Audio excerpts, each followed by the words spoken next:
Food safety আসলে কথা শুরু করার আগে একটু বলতে হবে এখানে ফুড সেফটিতে আমাদের একবার মাহমুদ স্যার আমাদের গুরু আছেন, আমাদের ফুড সেফটি অথরিটি শ্রদ্ধেয় আরাম বড় ভাই আছেন, দীর্ঘদিন ধরে আছেন।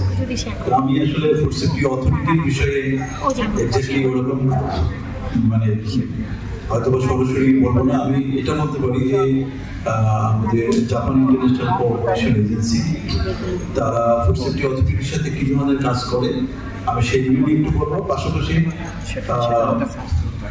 মেহেদি ফুড সেফটি নিয়ে অনেক সুন্দর বলেছে, অনেক কিছু বলেছে ইন্ডাস্ট্রি নিয়ে, তো আমার কথা হয়তো বা বেশি বলা যাবে না, অনেক কভার করে ফেলেছে। তো আপনারা যে বিষয়টা আমাদের ছোটবাবু আমাদেরকে বললেন, যেটা বিষয়টা মেনলি হচ্ছে যে আমরা দেখতে পাই যে ছোটবেলা থেকেই আমি ছোটদের ছোট করেই বলি, আর শ্রদ্ধেয় যারা আছেন তাদেরকে আপনি করে বলছি, আপনারা ছোটবেলা থেকে তোমরা ছোটবেলা থেকে যেটা দেখছো, তোমরা যখন 1, 2, 3, 4 এ পড়ো তখন টিভিতে দেখছো যে বিভিন্ন রকম অভিযান হচ্ছে বাংলাদেশে। আমরা যখন ইউনিভার্সিটিতে পড়ি তখনও দেখেছি যে অভিযান হচ্ছে, চাকরিতে এখন দেখলাম অভিযান হচ্ছে। যখন আমি আসলে আগে ইন্ডাস্ট্রিতে ছিলাম, দীর্ঘদিন ইন্ডাস্ট্রিতে ছিলাম, ইন্ডাস্ট্রিতে থাকা অবস্থায় আমি নিজেও মোবাইল ফোন ফেস করেছি, আমি নিজেই ফেস করেছি, মানে আমাকে জরিমানা করবে এরকম, এগুলো দেখেছি, এখনো হয়, সেটা চলমানই আছে। তো বাংলাদেশে বিভিন্ন উন্নয়ন সহযোগী আছে যারা সরকারের সাথে কাজ করতেছে, যেমন ইউএসএইড এখন কাজ করতেছে না, ঠিক আছে, একসময় কাজ করেছে। ইউএসডিএ কার্যক্রম এখনো কম বেশি আছে। তারপরে আমাদের জাতিসংঘের কিছু সংস্থা আছে তারা কাজ করতেছে, বিশ্ব স্বাস্থ্য সংস্থা, তারপরে ফুড এন্ড এগ্রিকালচার অর্গানাইজেশন, যেখানে আমি নিজেই কাজ করেছি, এফএওতে কাজ করেছি। তো তখন থেকেই তারা স্বাস্থ্য অধিদপ্তর, পরবর্তীতে ফুড সেফটি অথরিটি হলো, সেখানে কাজ করতেছে। কিন্তু আমাদের যে পরিবর্তন যেটা আমরা দেখতে চাই, বা এখন একটা টার্মিনোলজির সাথে আপনারা খুব বেশি পরিচিত, দ্যাট ইজ রিফর্ম। আমরা সেই রিফর্মের দিকে কিন্তু যাচ্ছি না, একেবারেই যাচ্ছি না। ফুড সেফটি রিফর্ম বলি, ফুড সেফটি চেঞ্জেস বলি, কোনো কিছু কিন্তু আমরা যাচ্ছি না। আমরা যেটাই করতেছি না কেন, দিন শেষে আসলে আমার অবজারভেশন, দিন শেষে আমরা সেই আগের জায়গাতেই যাচ্ছি। যেমন ফর এক্সাম্পল, আমরা অনেক সময় বলি আমরা ডিজিটাল হচ্ছি, কিন্তু আবার বলে যে আমরা লেজারে একটু নোটও রাখি, আমরা ইমেল করি এবং ফোনে বলি যে স্যার আপনাকে একটা ইমেল করেছি, ডিড ইউ চেক ইট, এরকম আর কি। তো ফুড সেফটিতেও আমরা ওই ছোটবেলায় বানরের অঙ্কের মতো আমি বলবো যে 4 মিটার উঠলাম 2 মিটার, সরি 2 মিটার উঠলাম 4 মিটার নামলাম, আরো কিরকম যেন ছিল, আমি জীবনময় এরকমটা বুঝি নাই ওই স্টুডেন্ট অবস্থায়, কবিতা বলছিলাম, মুখস্থ মতো করার চেষ্টা করতাম। তো আমাদের ফুড সেফটির অবস্থা যদি বলি, টু বি ভেরি অনেস্ট, আমি জাপান ইন্টারন্যাশনাল কোঅপারেশন এজেন্সি আমাদের প্রজেক্টের অবজারভেশন থেকেই বলি একটু, আমরা রিমার্কেবল কোনো ইমপ্রুভমেন্ট করতে পারি না। কেমন পারি নাই? আমাদের অনেক ল রেগুলেশন হচ্ছে, আমাদের নতুন নতুন কিছু আসতেছে, কিন্তু ইমপ্লিমেন্টেশন স্ট্র্যাটেজি, তারপরে ইন্টার এজেন্সি কোলাবোরেশন, তারপরে আপনার ইন্টার মিনিস্ট্রিয়াল কোঅর্ডিনেশন, যেটা if we consider with, I can start from Pakistan. পাকিস্তানে 4টা স্টেটে 4টা ফুড সেফটি অথরিটি আছে। সেন্ট্রাল যে টেরিটরি ফয়সালাবাদ, সেখানে Faisalabad food safety food authority আছে, এবং তাদের কার্যাবলীগুলি is clearly defined, who will do what. আমরা যদি নেপালে যাই, ইভেন নেপালে যাই, recent 2020 or 2021 or 4, I am not sure exact the date, তারাও একটা আইন করেছে, সেখানে ক্লিয়ার তাদের ল্যাবরেটরি সিস্টেম কি হবে, কে কোথায় কোন ল্যাবে থেকে কোথায় টেস্ট করবে, কোন অথরিটি কি করবে। আমরা যদি পাশের দেশ ইন্ডিয়াতে যাই, ইন্ডিয়াতে সিঙ্গেল কান্ট্রি সিঙ্গেল ল, ওয়ান কান্ট্রি ওয়ান ল, সেখানে কিন্তু তাদের কাজগুলি ডিফারেন্ট হয়েছে। আমরা যদি একটু পাশে যাই, শ্রীলঙ্কাতে যাই, সেখানে কিন্তু ফুড সেফটি যে ম্যানেজমেন্ট সিস্টেম কান্ট্রি লেভেলের কথা বলছে, সেখানেও কিন্তু ডিফাইন করা আছে কি কি কাজ করবে। আমরা যদি ইন্দোনেশিয়াতে যাই, দিস ইজ ভেরি নাইস, একেবারে স্ট্রিম লাইন ফুড সেফটি। কেমন তারা ফুড সেফটি করতেছে?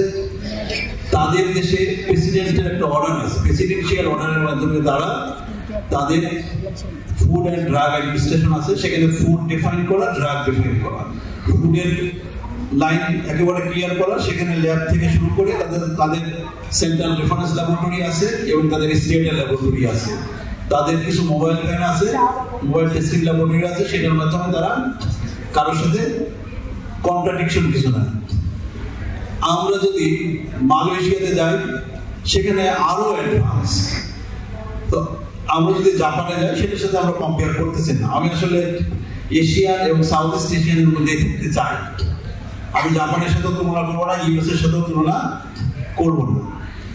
এই যে কতগুলি বললাম ফুড সেফটি, এখানে প্রত্যেকটা দেশেরই, আমরা যে কটা দেশের কথা বললাম, প্রত্যেকটা দেশেরই কিন্তু টপ টু বটম পর্যন্ত কোন এজেন্সি কে কি কাজ করবে।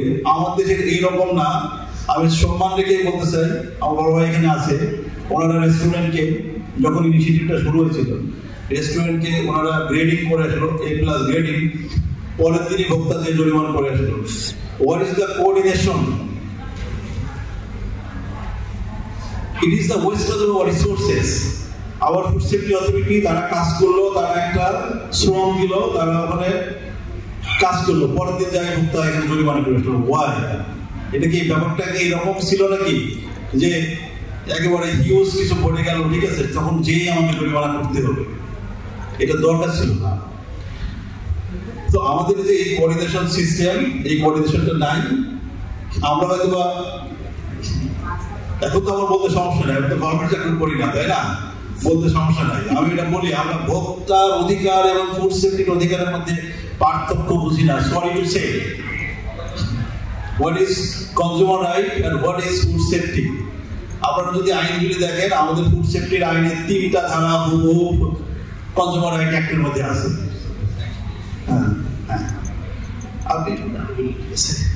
তো এই যে কোঅর্ডিনেশনটা না, এই কোঅর্ডিনেশনটা না থাকার কারণে এই সমস্যাগুলো হচ্ছে। আমি একটু আমাদের একটা সার্ভের একটা কথা বলি। কিছুদিন আগে আমরা একটা সার্ভে করেছি প্রজেক্ট থেকে। এটা হয়তো আমরা বাইরে ওরকম ভাবে পাবলিশ করি না, হয়তো করবো অফিসারে।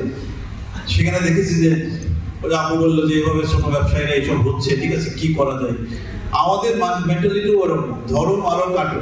সার্ভে করেছি, সেখানে মোর দেন 50% চাচ্ছে যে বেশি বেশি মোবাইল কাটো, ধরো মারো কাটো। এটা তো আসলে সেরকম না। ফুড সেফটির ইমপ্লিমেন্টেশনটা ধরো মারো কাটো এরকম না। ফুড সেফটি হচ্ছে ইন্সপেকশন করতে হবে, এভিডেন্স বেস ইন্সপেকশন করতে হবে, গাইডেন্স বেস তাদেরকে সিস্টেম হবে, তাদেরকে গাইড করব, ইন্সপেকশন করব, তাদেরকে আবার গাইড করব, ইন্সপেকশন করব, একটা নির্দিষ্ট সময় তাদেরকে দেব, না হলে তাদেরকে কোর্টে নিয়ে যাব, বা একটা মিনিমাম কোন একটা সিস্টেম দাঁড় করাতে তাদেরকে সাসপেন্ড করতে হবে বা ব্যবসা বন্ধ করতে হবে। বিষয়টা এরকম না যে আমি স্টেটে গেলাম আর দেখলাম, ধরলাম, মারলাম, কাটলাম, আমি খুব উন্নতি করে ফেললাম, তাহলে তো আমি বাচ্চা বয়স থেকে যেটা দেখছি এই দেশে চেকপুরের অভয়ারণ্য হতো, সেটা কিন্তু আসলে হচ্ছে না বা এখনো বই নাই। এই সমস্ত বিবেচনায় আমাদের যে প্রজেক্ট, সেই প্রজেক্টের নাম হচ্ছে strengthening the inspection, regulatory and coordinating function of Bangladesh food safety authority. আমরা যেটা করতেছি, আমরা ইন্সপেকশন সিস্টেমটাকে এভিডেন্স বেসড ইন্সপেকশন করার জন্য প্রতিটা ডিস্ট্রিক্টে, আমরা বলবো না, দাবি করবো না, সব আমাদের প্রজেক্ট থেকে দিয়েছে। আমরা কিছু ডিস্ট্রিক্টে দিয়েছি কিছু microbiological testing facility. Food safety authority তাদের নিজস্ব অর্থে হলেও মাইক্রোবায়োলজিক্যাল টেস্টিং ফ্যাসিলিটি চালু করেছে। সেখানে একটা চেকলিস্ট করা হয়েছে, সেটার মাধ্যমে আমাদের ফুড সেফটির যে ফুড সেফটি অফিসার আছেন বা ভবিষ্যতে আরো ম্যান পাওয়ার নিয়োগ হবে, তারা ঝুঁকি ভিত্তিক, প্রমাণ ভিত্তিক ইন্সপেকশনটা শুরু করছে। স্যাম্পল কালেকশন, টেস্টিং এগুলি শুরু হয়েছে। জায়গা আর একটা প্রজেক্ট শুরু করেছে ফুড সেফটি অথরিটির সাথে, সেটা হচ্ছে আরো আপডেটেড আধুনিক ল্যাবরেটরি করবে, সেই ল্যাবগুলিতে টেস্টিং হবে। তবে এইগুলা খুব বেশি ফাংশন করবে না, খুব বেশি ফাংশন করবে না যদি না গভর্নমেন্ট ঠিক মতো কি বললাম রিফর্ম না করে, মানে কোঅর্ডিনেশন না করে। যদি না করে তাহলে দিন দিন যেটা হবে, একটা বাংলা কথা বলে শেষ করি, শেরের উপর সোয়াশের হবে।